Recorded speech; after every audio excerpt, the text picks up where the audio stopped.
اس طریقے سے بات کرنی چاہیے کہ اسلام نے عورت کو ڈگنیٹی دی ہے، لیکن یہ بیلنس کرنا ہے. اس ڈگنیٹی کا مطلب یہ نہیں ہے کہ ہم عورتوں کی جاب کے مخالف ہو جائیں، نہیں. گیون سرکمسٹانسز میں انہیں آزادی ہونی چاہیے. بعض اوقات جینوئن ضرورت بھی ہوتی ہے عورتوں کی. میں تو ایون جو عورتیں ٹی وی چینلز پہ آ کے کام کر رہی ہیں یا ایون خبریں بھی پڑھنے آئی ہیں، مجھے نہیں پتا ان کے گھر کی کیا صورتحال ہے. ان کا معاملہ ان کے رب کے ساتھ ہے. میں کسی کے اوپر کوئی فتویٰ نہیں لگاتا، صرف میں اصلاح کی طرف ضرور بلاؤں گا. لیکن مجھے نہیں پتا کہ گیون سرکمسٹانسز میں اس کے پاس شاید ایسے ریسورسز اویلیبل نہ ہو کہ ایک وہ عزت کے ساتھ زندگی گزار سکے. اس کے لیے اسے مجبوراً یہ جاب اختیار کرنی پڑ رہی ہے، بجائے اس کے کہ وہ عورت کوئی غلط راستہ اختیار کرتی، وہ عزت کی ایک نوکری کرنا چاہ رہی ہے. اس کا اور اس کے رب کا معاملہ ہے. بالکل ہم کسی پہ کوئی فتویٰ لگانے والے نہیں ہوتے. میں تو بھائی اللہ سے ڈرتا ہوں، سیدھی سی بات ہے. بات اپنی پیشن سے پہنچاتا ہوں، لیکن اگر آپ کسی اسپیسیفک بندے کے بارے میں مجھ سے فتویٰ لیں، اللہ سے خوف آتا ہے. اللہ کا اور اس کا معاملہ ہے. اللہ تعالیٰ چاہے تو کسی بھی بات پہ کسی کے ساتھ کوئی گرفت والا معاملہ کر لے، کسی کو چھوٹی سی بات کے اوپر بخش دے. بخاری مسلم میں حدیث ہے، ایک بدکار عورت تھی، اس نے ایک دفعہ اپنے چمڑے کے موزے میں رسی باندھ کے کنویں سے پانی نکال کے ایک پیاسے کتے کو پلا دیا. اللہ تعالیٰ نے اسے بخش دیا. لیکن اس کا مقصد یہ نہیں کہ ہم لوگوں کو بدکاری پہ آمادہ کریں گے، اللہ کی رحمت کا بیان ہے. دوسری طرف بخاری مسلم میں حدیث ہے، ایک نیک عورت تھی، اس نے ایک بلی کو قید کر دیا، بھوکی پیاسی مر گئی، وہ جہنم میں ہے، اس کی نیکیاں بھی ضائع ہو گئی. لہذا یہ بیلنس کر کے چلنا ہے بھائی. یہ اللہ تبارک و تعالیٰ نے اس اعتبار سے جو معاملات رکھے ہوئے ہیں، ان کو دقت نظر سے دیکھنے کی ضرورت ہے. لہذا بھائی ہم تو بڑا ڈرتے ہیں، سیدھی سی بات ہے. تو اسی طرف آ جائیں سیکس ڈسپلن. مؤمن مردوں کو حکم دو کہ اپنی نگاہوں کو نیچا رکھیں، مؤمنہ عورتوں کو حکم دو کہ اپنی نگاہوں کو نیچا رکھیں. پھر صحیح مسلم میں حدیث ہے، میرے رب نے مجھے حکم دیا ہے اچانک اٹھ جانے والی نظر کے بارے میں کہ میں فوراً ہٹا لوں. ٹک ٹکی باندھ کے بھی آپ کسی عورت کو دیکھ نہیں سکتے. خبریں بھی اگر دیکھنی ہے تو ضروری نہیں کہ آپ نے دیکھنی ہے، سننی ہے. اسی طریقے سے صحیح مسلم میں ایک حدیث ہے، نبی علیہ السلام کے سامنے سے کچھ عورتیں گزری، آپ کی اچانک نظر پڑ گئی، آپ گھر کے اندر گئے، اپنی بیوی کے ساتھ ازدواجی تعلق قائم کیا اور باہر نکل کے صحابہ کرام سے فرمایا کہ اگر اچانک نظر پڑ جائے کسی عورت پر اور تمہیں بھلی معلوم ہو تو فوراً اپنی بیوی کے پاس جاؤ، اللہ نے اس کے پاس بھی وہی چیز رکھی ہے جو اس عورت کے پاس ہے. یوں شیطان کا یہ جو خیال ہے تمہارے دل سے نکل جائے گا. ہمیں تو یہ تعلیم دی گئی ہے. جامعہ ترمذی میں اور سنن نسائی الکبریٰ میں حدیث موجود ہے کہ جہاں دو اجنبی مرد و عورت ہوتے ہیں، تیسرا ان میں شیطان ہوتا ہے. لیکن پبلک گیدرنگ کا معاملہ الگ ہے. جابز میں اجنبی مرد و عورت دو الگ کمرے میں نہیں ہوتے، کہیں ایک آفس میں بیٹھے ہوئے، ان کا معاملہ بالکل الگ ہے. یہ میں اس کو نہیں کر رہا.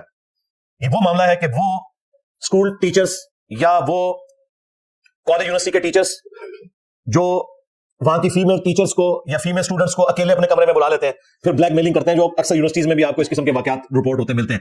وہ والی چیز منع ہے. اس میں پھر یہ خدشہ ہوتا ہے.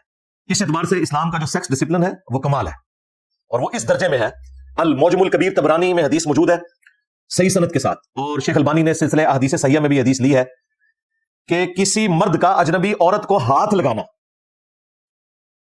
اس سے بہتر ہے کہ اس کے سر میں لوہے کی کیل ٹھونک دی جائے.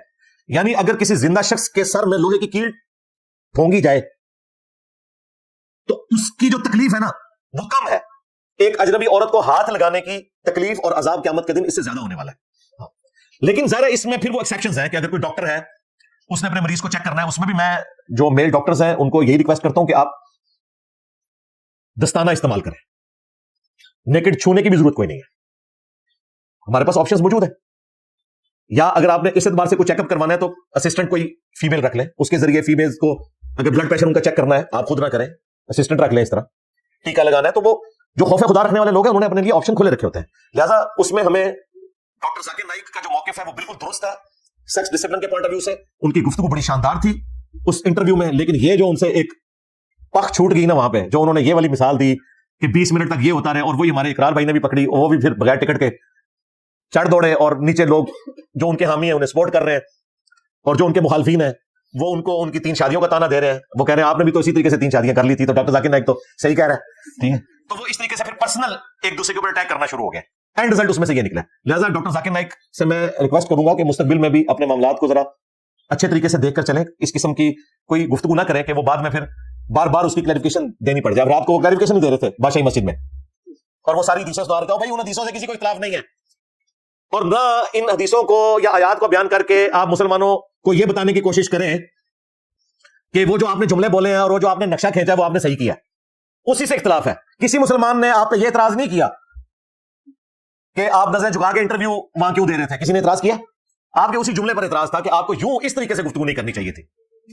ایک بلو دا بیلٹ گفتگو ہو گئی ہے، یہ مس ہینڈلنگ تو ہوئی ہے.